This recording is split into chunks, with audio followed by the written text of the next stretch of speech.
நான் உங்கள் ஆஸ்ட்ராலஜர் சந்தோஷ். இன்னைக்கு வந்து நம்ம எந்த டாபிக் பார்க்க போறோம்னா, டிவோர்ஸ் ஏன் நடக்குது அப்படின்றத பத்தி சொல்றேன். ஃபர்ஸ்ட் வந்து டிவோர்ஸ்க்கு என்ன ரீசன் அப்படின்னா, ஒரு சில பிளானட்ஸ் வந்து காரணமா இருக்கு. ஒரு சில வீடுகள் வந்து அதுக்கு காரணமா இருக்கு. ஃபர்ஸ்ட் வந்து பாத்தீங்கன்னா, 6வது வீடு வந்து உங்களுக்கு வந்து டிவோர்ஸை சிக்னிஃபை பண்ற ஒரு வீடு. அதே மாதிரி 7வது வீடு வந்து மேரேஜ். ஸோ 6வது வீடு வந்து 7வது வீட்டுக்கு 12வது வீடு. ஸோ லாஸ் ஆஃப் மேரேஜ் அப்படின்னு சொல்லலாம். 6th house. இந்த 6வது அதிபதி வந்து 7வது வீட்டில் உட்காந்துச்சு அப்படின்னா கண்டிப்பாக டிவோர்ஸ் நடக்கிறதுக்கான சுச்சுவேஷன் உருவாயிடும். ஸோ ஏன்னா லாஸ் ஆஃப் மேரேஜ் பிளானட் வந்து மேரேஜில் உட்காருது அப்படிங்கும்போது அது வந்து பிரேக் பண்ணிடும். மேரேஜ் ஆன அப்புறம் பிரேக் பண்ணிடும். இது ஒரு காம்பினேஷன். அதே மாதிரி 7ல் ராகு இருந்துச்சு அப்படின்னா டிவோர்ஸ் ஆகிறதுக்கு உண்டான சுச்சுவேஷன்ஸ் உருவாயிடும். நிறைய பிரச்சனைகளை உருவாக்கும். நிறைய வம்பு தும்பு வழக்கு அந்த மாதிரி விஷயங்கள் வந்து உருவாக்கிடும் 7 ராகு இருந்துச்சுன்னா. அதே மாதிரி சுக்கிரன் ராகு ஒன்னா இருந்தது அப்படின்னா அதுவும் சேம் காம்பினேஷன் தான், சேம் பலன் தான் கிடைக்கும். ஏன்னா வந்து சுக்கிரன் தான் ஒருத்தருக்கு வந்து திருமணத்தை நடத்தி வைக்கக்கூடிய ஒரு கிரகம். அவரு கூட ராகு உட்கார்ந்துட்டு இருக்காரு அப்படின்னா அது வந்து பிரச்சனைகளை உருவாக்கும். ஆனா இதுல ஒரு பாசிட்டிவ் விஷயம் என்ன அப்படின்னா, சுக்கிரன் ராகு ஒன்னா இருந்துச்சு அப்படின்னா உங்க ஜாதகத்துல, இல்ல 7ல் ராகு இருந்துச்சு அப்படின்னா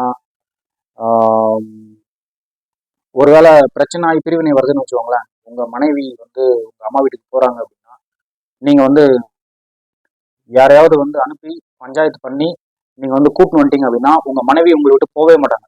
இது வந்து ஒரு விதமான யோகம்னு கூட சொல்லலாம். ஏன்னா ஃபர்ஸ்ட்ல வர பிரச்சனையை நினைச்சு ஒரு டென்ஷன் ஆயிட்டு பயந்துட்டு இவங்க வந்து கோர்ட்டுக்கு போயிடுவாங்க. சுக்கிரன் ராகு இருக்கவங்க அந்த மாதிரி பண்ணாதீங்க. கொஞ்ச நாள் ஒரு 6 மாசம் காலம் வெயிட் பண்ணுங்க, என்னதான் நடக்குதுன்னு பார்த்துடலாம். அப்புறம் வந்து யாருன்னா கொஞ்சம் ஈகோலாம் சால்வ் ஆகும் இல்லைங்களா. ஒரு பிரிவினை ஒரு 6 months இருந்துச்சு அப்படின்னா கொஞ்சம் நினைவுகள் வரலாம். உங்க மனைவியோட நினைவுகள் உங்களுக்கு வரலாம், உங்க கணவனோட நினைவுகள் உங்களுக்கு வரலாம்.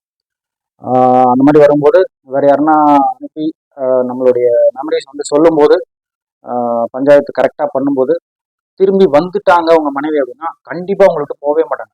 அது வந்து அஷூரன்ஸ் கொடுக்கலாம். இது வந்து ஒரு பாசிட்டிவ் பாயிண்ட். சுக்கிரன் ராகு 7ல் ராகு இருந்தால்.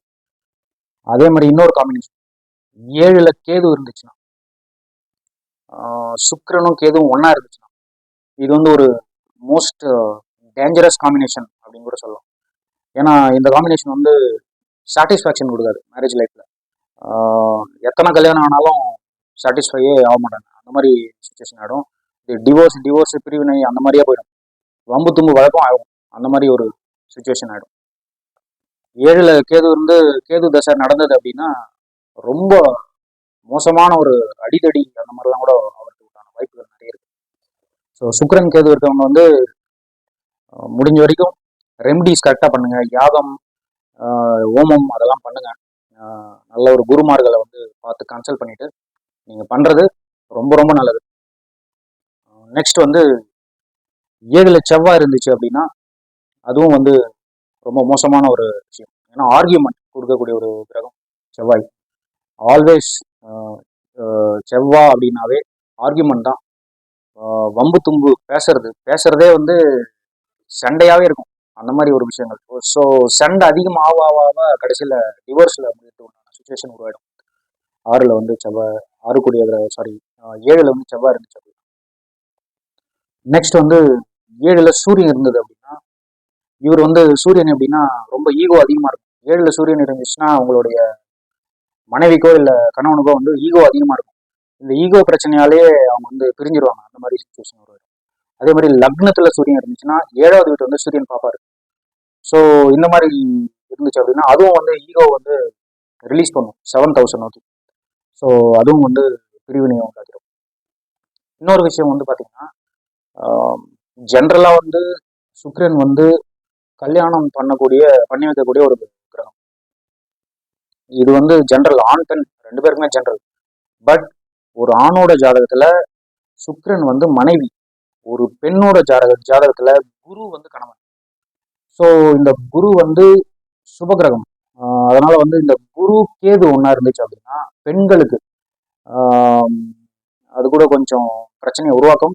இருந்தாலும் வந்து குரு கேது ஒன்னா இருந்துச்சு அப்படின்னா பெண்களுக்கு வந்து உங்களுடைய கணவர் வந்து ரொம்ப ஸ்பிரிச்சுவலா இருப்பாரு. ஏன்னா வந்து குருவும் வந்து ஒரு ஸ்பிரிச்சுவல் கிரகம். ஸோ சுவாமி நம்பிக்கை அதிகமா இருக்கக்கூடிய ஒரு கிரகம் எதுனா குரு பகவான் அப்படின்னு சொல்லலாம்.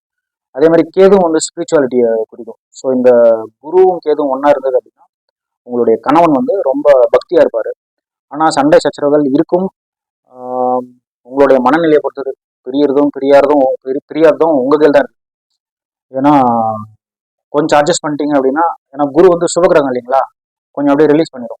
பிரச்சனை இல்லை, ஒன்றா இருங்க அப்படின்ற மாதிரி சுச்சுவேஷன் உருவாக்கிடும். இல்லை நீங்கள் முரண்டை பிடிச்சிட்டு நின்னீங்க அப்படின்னா அதுவும் டைவர்ஸ். அது ஒரு காம்பினேஷன். ஸோ நீங்கள் வந்து இந்த டிவோர்ஸ் வந்து கொஞ்சம் கேர்ஃபுல்லாக ஹேண்டில் பண்ணுங்கள், அவசரப்படாதீங்க. எதுவும் வந்து கொஞ்சம் காலங்கள் வெயிட் பண்ணுங்க, என்னதான் நடக்குதுன்னு பாருங்க. எட்டங்கௌத்தம் உடனே போயிட்டு கோர்ட்ல நிற்கிறது அந்த மாதிரிலாம் வேண்டவே வேண்டாம். ஏன்னா வந்து திருமணம் என்பது இறைவன் கொடுத்த வரம், மனைவி அமைவது இறைவன் கொடுத்த வரம், கணவன் அமைவது இறைவன் கொடுத்த வரம் அப்படின்னு வந்து பழமொழியே சொல்லியிருக்காங்க. பார்த்து முடிவெடுங்க உங்களுடைய வாழ்க்கை. ரொம்ப ரொம்ப நன்றி. வணக்கம். குருவே சரணம்.